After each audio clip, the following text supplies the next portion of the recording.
là cô gái hay mộng mơ, xinh đẹp như dáng trần, người đã khiến tôi thẫn thờ.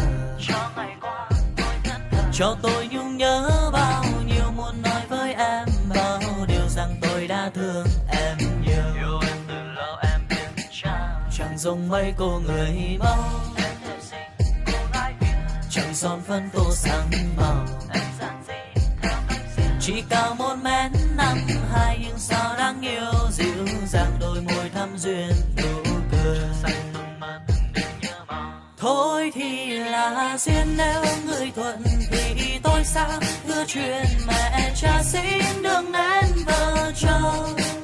Thương em để lâu hóa thêm âu sầu, nay nói ra cho hết đau đầu. Rồi ta sẽ thật hạnh phúc, Bên nhau chẳng giờ, cùng nhau sống chung mái nhà, ta sẽ bên nhau suốt đời. cho nhau chén nướng chén cơm, cho nhau chút duyên chuông tình, nụ cười tươi nở trên môi. Còn lo lắng chi người hơn,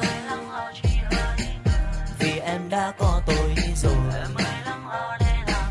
Em chỉ cần sống yên vui, thế giới có tôi lo rồi, ta bên nhau mãi không xa rời.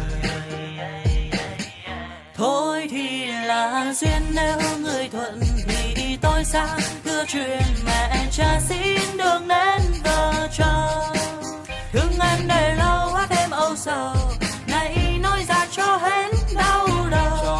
Cho hết đau đầu. Baby, nghe này, em là cô gái mộng mơ, xinh đẹp duyên dáng để cho anh ngẩn ngơ. Bao nhiêu năm giờ vì vương mối tình tơ, đêm ôm nỗi nhớ thao thức với cho em vần thơ. Vì anh nhắc lừa em mất rồi mà em vẫn vô tư vậy thôi, vẫn không muốn chung đôi. Chẳng để ý đến tôi, để sau 3 năm chờ đợi anh đến giờ vẫn đơn côi. Nói với anh chỉ một lời rằng sẽ bên anh đến trọn đời. Trước giờ anh vẫn quen với cô đơn, hứa mấy ngày anh sẽ yêu thương em nhiều hơn. Anh chẳng cần biết người trước kia bên em là ai, chỉ cần là anh từ giờ đến muôn đời mãi. Thì dù anh có nói tên mình hơi sai sai, em vẫn sẽ đưa em. Thôi thì là duyên, nếu người thuận thì tôi sang hứa chuyện mẹ cha xin đừng nên vợ chồng.